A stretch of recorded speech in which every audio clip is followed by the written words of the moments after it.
Okay, I'm about to hit the go live button, and then just listen for the music.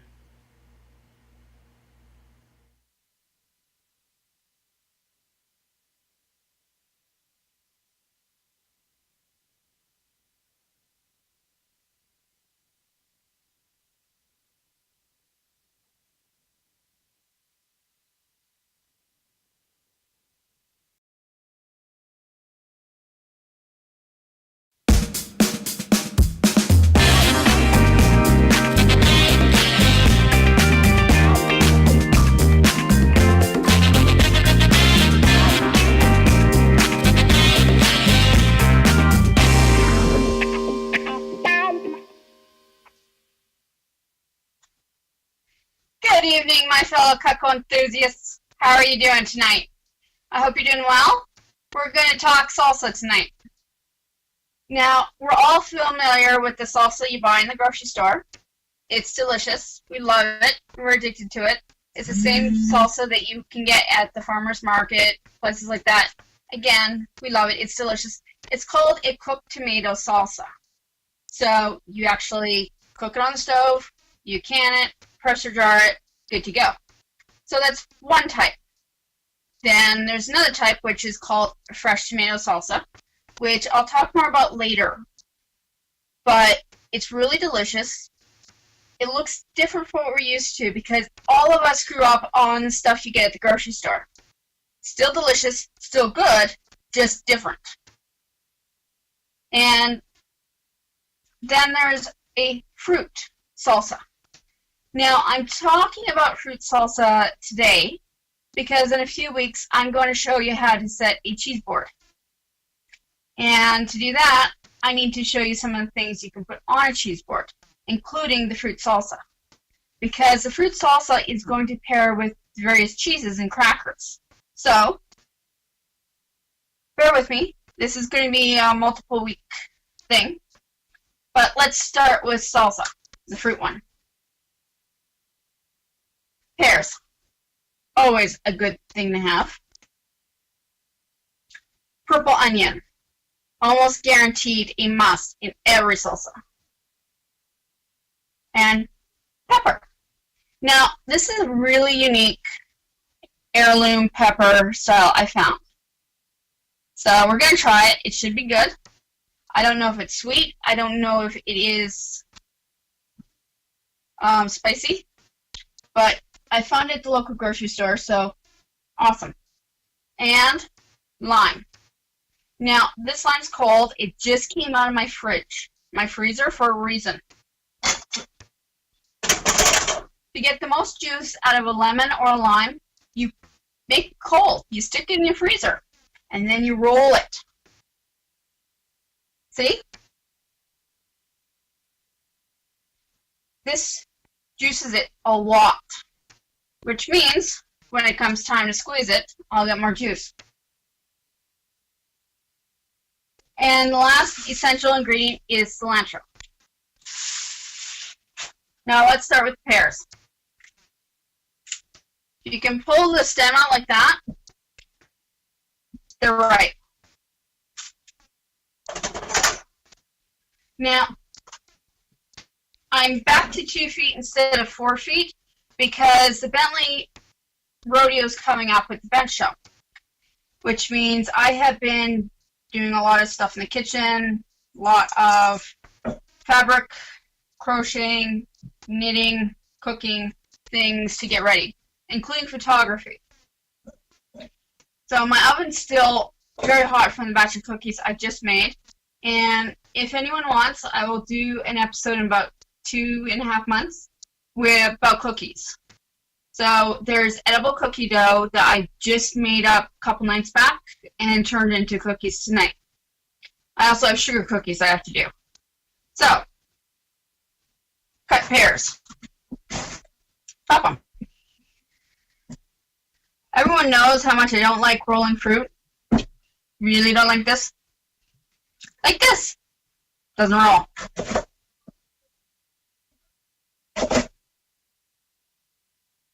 So, If you guys want to drop a line in the comments about your favorite salsas, go right ahead. I'd love to hear from you. I do monitor all comments, and I respond to them. Now, this is where bird's beak comes in. Remember I said it's for curved fruit?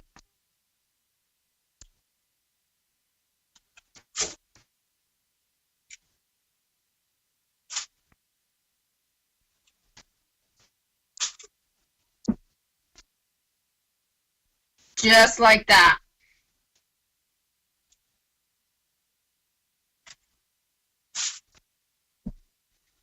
That quick and that simple.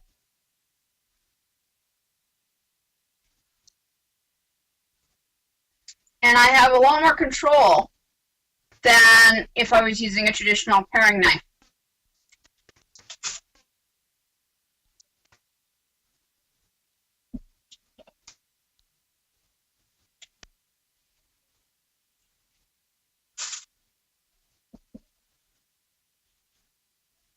Lot better control.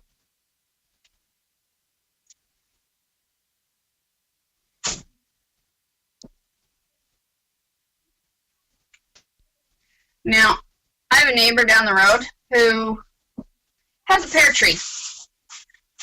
Doesn't do anything with the fruit. So I think this year I'm going to go talk to him and see if I can pick some.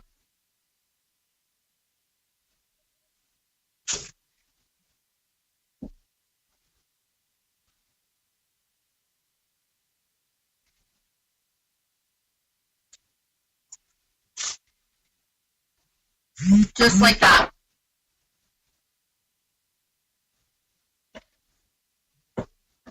Now, hope you can still see me. Turn the pears all over. They're facing each other again.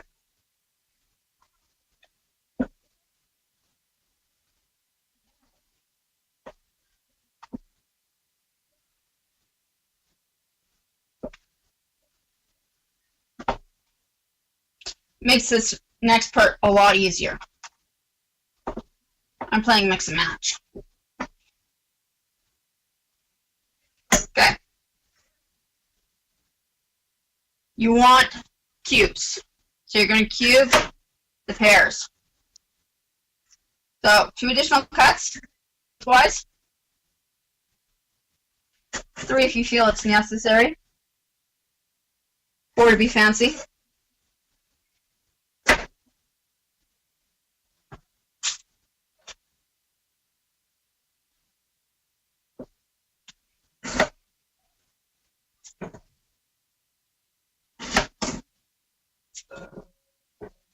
That's what you want, just cubed.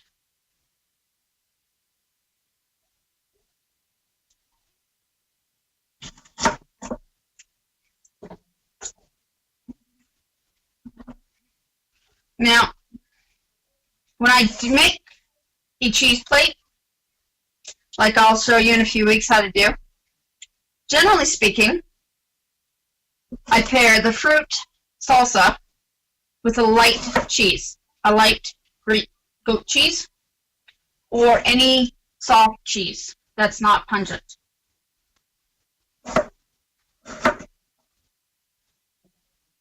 Brie is a good choice. And you also want to pair it with a herb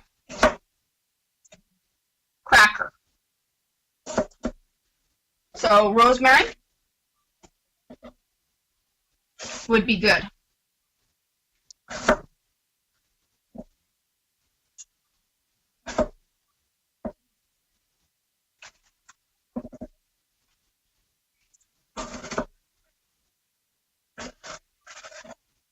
And you'd pair it with a dry white wine.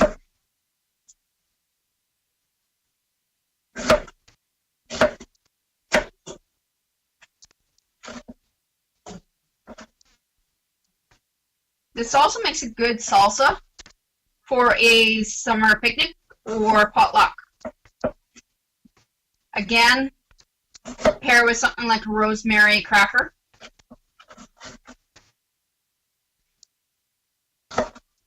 You don't want a very strong flavored cracker.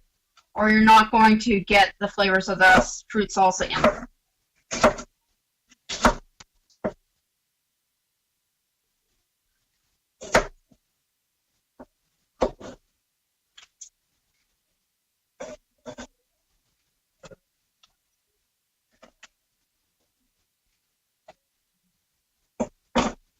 Just like that.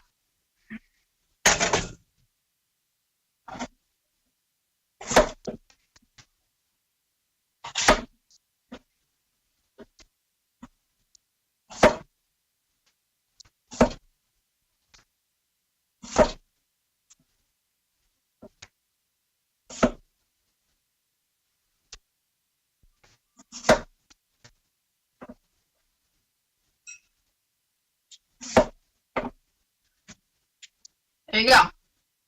Now, remember, cutting peppers, easiest way is cut the tops, cut the bottoms, cut the sides. Now, flip over, because you want to be cutting knife to flesh, to skin.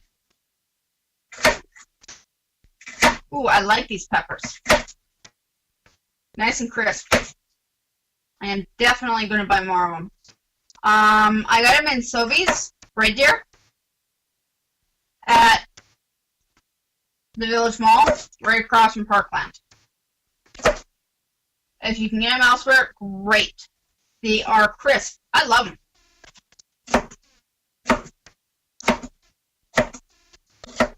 And with the green flesh inside, it's going to set beautifully against the purple onion. Thank you, Mary, for the purple onion. Mary brought me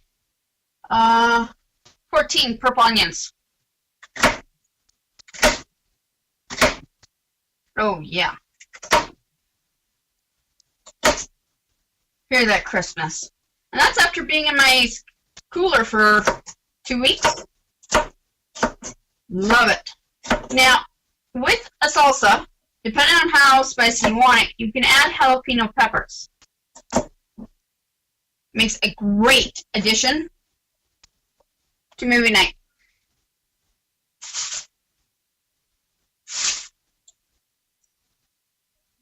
One little jalapeno pepper is all you need for the entire salsa. Less is more. Oh, yeah.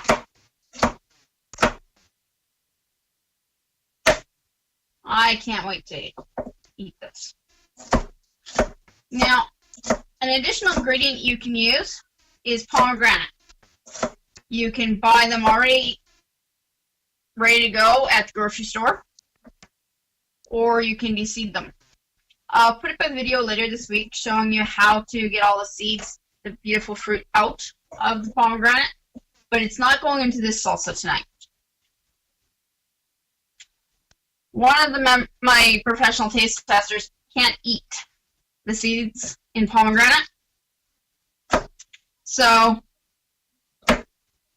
no pomegranate. She asked. Very sweetly, very nicely, no pomegranate. I spent 2 weeks trying to convince her, no pomegranate. So,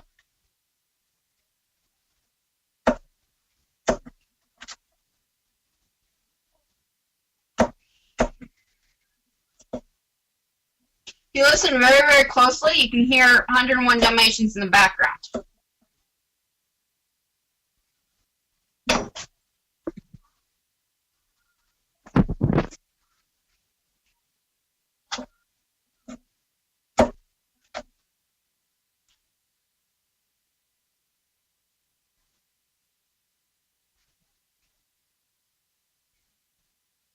Okay.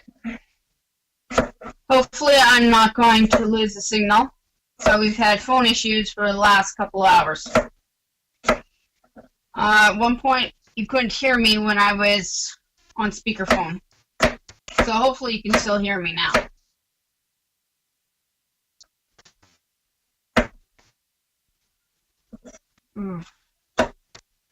If you get the chance to check out any heirloom vegetables, do so. You'd be surprised at how they taste. Seriously, the first time I saw purple carrots, you could knock me over with a feather. And purple beans, same thing. But they cook up really nice and they taste delicious. Now, color is highly important to me for one very important reason. I can't taste my own cooking. I have actually never been able to taste my own cooking because when I started cooking regularly, I was already losing the ability to taste and smell. So sadly, which is why I have professional taste testers, I have no idea what anything tastes like. I have memory, taste memory, about it. Now you're not going to use the full purple onion, you're going to use from a quarter to a half, depending on how much pear you have. You don't want to overpower with the onion, and it's very, very easy to do. So,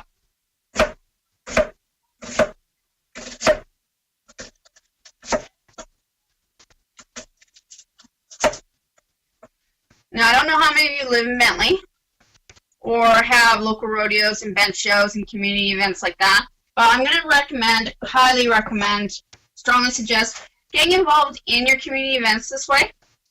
It's a lot of fun, a lot of hard work, but a lot of fun. And it's a great way to become connected to your community, for people to get to know you, see what you can do, and to learn new skills.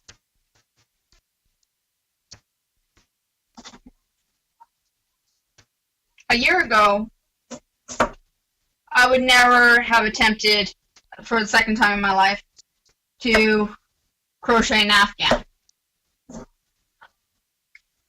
This year, I did. I now know exactly two patterns, granny squares and straight stitches, straight rows. Lots of fun. So, we've got the pepper, the pear, and the onion. Don't want to overwhelm everything. We're going to add a little bit of cilantro.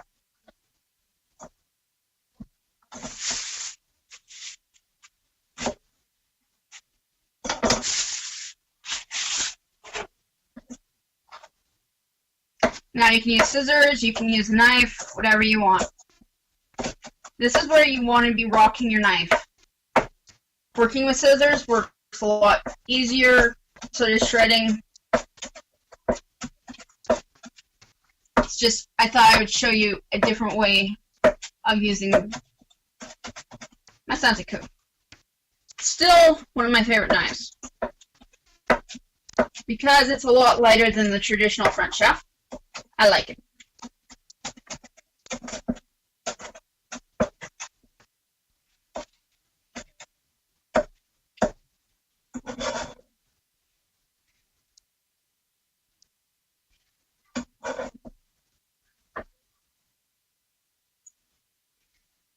Okay, just like that.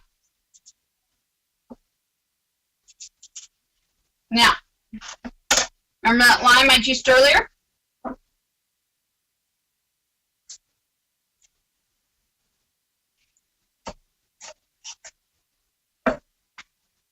You're going to squeeze it. Just like this. Now, if you don't have a lime, you can use lime juice. You don't need a whole bunch, just enough to get flavors going.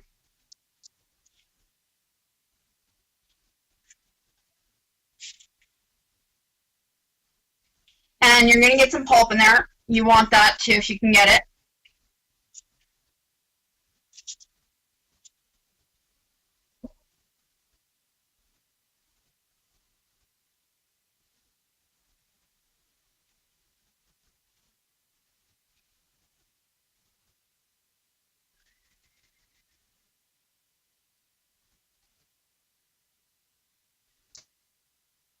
Just like that.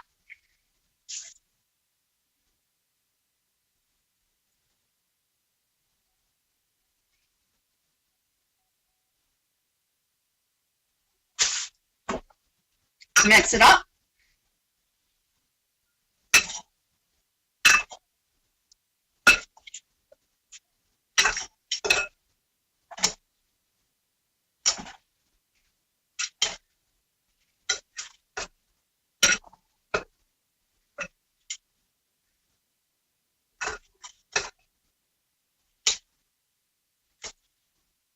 And there you go.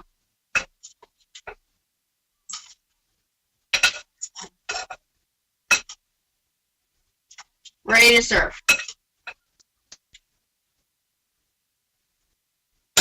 Now, Facebook is going to be nice. They're going to archive this video for me, and I'm going to put it on YouTube for you.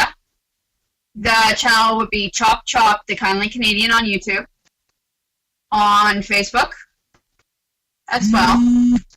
And if you want to message me either with questions or to place an order or anything else, you can always get a hold of me at Sarah Rose, Quintettenborn, small V-O-N, space capital T-E-T-T-E-N, B as in Bob, O-R-N, on Facebook, or Sarah Quintettenborn, Cutco Independent Sales Rep, on his business page.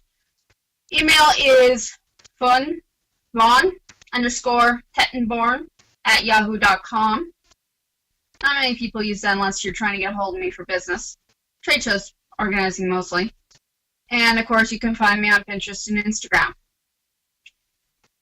As much as I love Cutco, because I am one of the reps, they're not the only knives and tools in the kitchen I use. I do have a spiralizer from Pampered Chef that I'm going to be playing with this week. See how it works. See how it goes.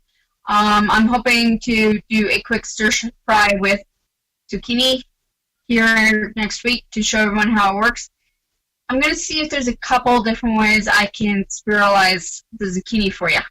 So I'm going to say goodnight, have fun, enjoy your new salsa recipe, and I will actually have the recipe in the comments for Facebook and YouTube in the morning. So have a great time, enjoy, and I'll talk to you next week. Bye!